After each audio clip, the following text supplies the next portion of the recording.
Welcome back to my YouTube channel as a talk. In this video we are gonna learn some new things related to words, phrases and many more. So now I'm going to write the first one. As you can see, the first one is on the basis of. On the basis of. Let's try to understand it with English definition. You can see the definition. The basis of means according to, depending on, because of. Okay, let's try to understand it with Hindi definition. Okay, as you can see the Hindi, on the basis of means के आधार पर, की वजह से, like जब कोई काम किसी के आधार पर होता है, किसी की वजह से होता है, right? Okay, here I am going to give you some examples so that you can understand it better. As you can see the example, he was selected on the basis of his talent. He was selected on the basis of his talent. उससे उसके talent के आधार पर चुना गया। इसका मतलब होता है कि on the basis of means किसी के अनुसार, किसी के आधार पर कोई चीज़ करना, right. Now we are going to take some other example. Students are judged on the basis of their performance. यहाँ पर ये बोल रहा है कि जो स्टूडेंट को जो जज किया गया उसकी परफॉर्मेंस के आधार पर, as you can see the Hindi also, छात्रों को उनके प्रदर्शन के आधार पर आंका जाता है, यानी उसकी जो मूल्यांकन होती है उसके बारे में जो बताया जाता है, यानी उसकी परफॉर्मेंस पे। So in this case we can use on the basis of. Okay, now we are going to take another one. As you can see the another one is go back on what, go back on what. Okay, चलिए इसको English example के through समझते हैं। Definition as you can see, to break a promise or not to do what you said. इसका मतलब क्या होता है? ब्रेक प्रोमिस, किसी की प्रोमिस को तोड़ना, और not to do what you said, और नहीं करना जो आपने कहा, अपनी कही बातों से मुकर जाना, यानी वचन तोड़ना को, राइट। जब कोई बात कहते हैं उसको पूरा नहीं करते हैं तो ऐसे हम लोग इसको यूज करते हैं। ओके, चलिए एग्जाम्पल थ्रू इसे बेहतरीन समझते हैं। He promised to help me but he went back on his words. यहाँ पर ये बोल रहा है कि उसने मुझसे वादा किया लेकिन वो अपने बातों से पीछे हट गया, राइट। हिंदी कैन सी, उसने मदद का वादा किया था लेकिन वो अपनी बातों से पलट गया। जब आप कोई चीज़ का वादा करते हैं और बातों से पलट जाते हैं, मुकर जाते हैं, सो ऐसे में आप यूज कर सकते हैं, ठीक है। As you can see the second examples also, a true friend never goes back on his words. यहाँ पर बोल रहा है कि जो सच्चा मित्र होता है वो अपनी बातों से कभी पीछे नहीं हटता है। सच्चा दोस्त, सच्चा मित्र अपनी बातों से पीछे नहीं हटता है। इसका मतलब ये हुआ कि गो back on someone's word means किसी को, जब इंसान को अपनी बातों से पीछे हटता है, so in that case we can use it. Okay, now we have one more. As you can see the third one, true ones what, true ones what. Just उसी का like you can consider it opposite. Okay, अब इसको opposite मान सकते हैं।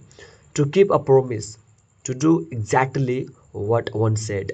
उसमें हम लोग पढ़े थे जो चीज़ बोलते हैं उसको पूरा नहीं करना, बट यहाँ पर ये बोल रहा है कि प्रोमिस को निभाना, और to do exactly what one said, यानी अपनी बात पर कायम रहना, वादा निभाना, जब जो बात आप कहते हैं उसको पूरा करना, राइट। चलिए इसको एग्जाम्पल थ्रू ट्राई करते हैं समझने का, right. As you can see the example, he said he would help me and he was true to his words. He said he would help me and he was true to his words. In Hindi you can consider it, उसने कहा था कि वह मेरी मदद करेगा और वो अपनी बात पर कायम रहा। Now we have one more examples. As you can see the another one, a good leader is always true to his words. A good leader is always true to his words. In Hindi, you can consider it, एक अच्छे नेता हमेशा अपने वादे निभाता है।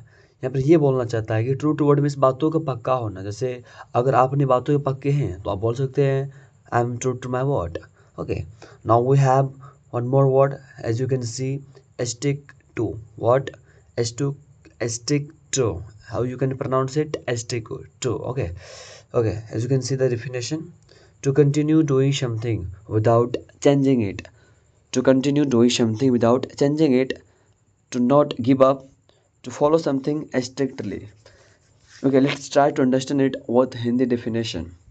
यानी किसी चीज़ पर डटे रहना, उसका पालन करना, बदलना नहीं, लाइक हिम्मत नहीं हारना, कोई चीज़ पर डटे रहना, उसका पालन करना, जब आप कोई चीज़ को पालन करते हैं, डटे रहते हैं, सो ऐसे में आप स्टिक टू यूज कर सकते हैं. Okay, let's try to understand it with examples. As you can see the examples. You should stick to your decision. You should stick to your decision. तुम्हें अपने फैसले पर डटे रहना चाहिए. ठीक है, तुम्हें अपने फैसले पर डटे रहना चाहिए. Okay, let's try to understand it with more examples. If you want to lose weight you must stick to a healthy diet. यहाँ पर ये बोल रहा है कि अगर आप अपनी वज़न को कम करना चाहते हैं, राइट, तो you must stick to a healthy diet means तुम्हें एक हेल्दी डाइट का पालन करना होगा. वेट कम करने के लिए एक अच्छी डाइट का पालन करना होगा. ठीक है.